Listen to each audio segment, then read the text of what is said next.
একটি ডিরেক্টর পারে রাস্তার থেকে একটা দুর্গা ঘাসকেও সে জীবিত করতে। ডিরেক্টররা পারে যে একটা নতুন মুখকে অনেক দূর অনেক উপরে ঊর্ধ্বে আর্টিস্ট হিসেবে করতে পারে। সুলতান ভাই, আপনি একজন স্বনামধন্য ডিরেক্টর, আপনার কাছে একটু যুক্ত হচ্ছে, একটু জানতেই চাই এই যে রিমন আহমেদ সূর্য, যাকে আপনি সিনেমায় নতুন মুখ হিসেবে আপনার এত সুন্দর একটা গল্পে আপনি তাকে চান্স দিচ্ছেন, নতুন মুখ আপনি তুলে ধরতেছেন। আসলে সবাই কিন্তু মানে কাজ করতে শাকিব খানকে নিয়েই কাজ করতে চায় মূলত, যাতে লস না যায় সিনেমাতে, কিন্তু আপনি পুরাটাই একদম নতুন মুখ নিয়ে কাজ করতে চাচ্ছেন। একটু জানতেই চাই সূর্যকে সিলেকশন করার কারণ কি? সুন্দর একটা কথা, আমার ভালো লাগলো, আপনাকে ধন্যবাদ। বিশেষ করে আমি মনে করবো রিমন সূর্যর গড গিফট, আল্লাহ হয়তো তাকে চেয়েছে। এই প্রথমে আমি আল্লাহর নাম স্মরণ করবো, নাহলে আমি কেন দৌড়িয়ে যাবো তার কাছে? এটা গড গিফটের হুকুম, আল্লাহর হুকুম। আর আমিও চেয়েছি তার সাথে আমার দীর্ঘদিনের সম্পর্ক, ছেলে হিসাবে খুবই ভালো, স্মার্টনেস। এবং আমি দেখেছি বোম্বের অনেক ছবি, যেমন নানা পাট্টে, রজনীকান্থা, হ্যাঁ, তারা কি ইমোশনাল দিয়েছে। তা আমি চাই যে আমরাও তো আমি সেই রকমই একটা, বাঙালিও পাবে, তাদের ভিতরে সেই ক্ষোভটা আছে, কিন্তু সুযোগটা তো দিতে হবে। আর রিমন সূর্যের সঙ্গে আমার দীর্ঘদিনের সম্পর্ক, শিল্পকলায় বসতাম, একসঙ্গে আড্ডা দিতাম, হ্যাঁ। রিমনকে খুব আমি কাছে থেকেছি। আর আমি সত্যি কথা, ওকে আমার আল্লাহর তরফ থেকে তার কাছে মানে গ্রহণযোগ্য, এটা আমি তাকে ভালো লাগছে, তাকে নিয়েছি। এখন এটাই আমার তার দৃঢ় প্রতিজ্ঞা। আমি তাকে চাইবো যে আমি বেঁচে থাকতে একটি ছবি থেকে শুরু করে জানি সে যতদিন বেঁচে থাকবে স্বর্ণ অক্ষরে স্বর্ণই জানিয়ে দিতে পারে পাবলিক দর্শকগুলো, জানি সেই ছবিগুলো সুন্দরভাবে দেখে। আমি রিমনের কাছেও আশা করি। আমি একটু যুক্ত করতে চাই, সেটা হলো এই যে সিনেমা জগতে আমরা শুনে এসেছি যে একজন নায়ককে উঠাতে পারে তার যে ডিরেক্টর থাকেন, তিনিই একমাত্র এই নায়ককে উঠাতে পারেন। যেমনটি শাকিব খান উঠেছেন, যেমনটি চিত্রনায়ক মান্না উঠেছেন, যেমনটি মহানায়ক সালমান শাহ উঠেছেন, ঠিক তদ্রূপ আপনি এই যে একটা এত সুন্দর গল্প লিখেছেন, আমার মনে হয় এই গল্প থেকে আর রিমনকে কখনো পিছনে তাকাতে হবে না। আসলে এই যে এত সুন্দর একটা গল্পে তাকে আপনি মানে নিজ হাতে উঠাইয়া দিলেন, আসলে এই বিষয়টা নিয়ে একটু জানতে চাই। ধন্যবাদ আপনাকে।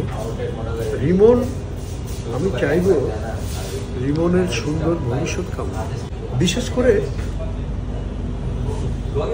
ভারতে প্রশিক্ষণ আছে, গানের, নাচের, অভিনয়ের সার্টিফিকেট পাওয়া যায়। তা আমাদের বাংলাদেশে এই প্রথাটা নেই। একটা ডিরেক্টর সে কিন্তু বিশাল একটা কর্ণধার। একটি ডিরেক্টর পারে রাস্তার থেকে একটা দুর্গা ঘাসকেও সে জীবিত করতে। এই ক্ষমতা ডিরেক্টর আছে, সে কিচ্ছু না জানুক, একটি ডিরেক্টর।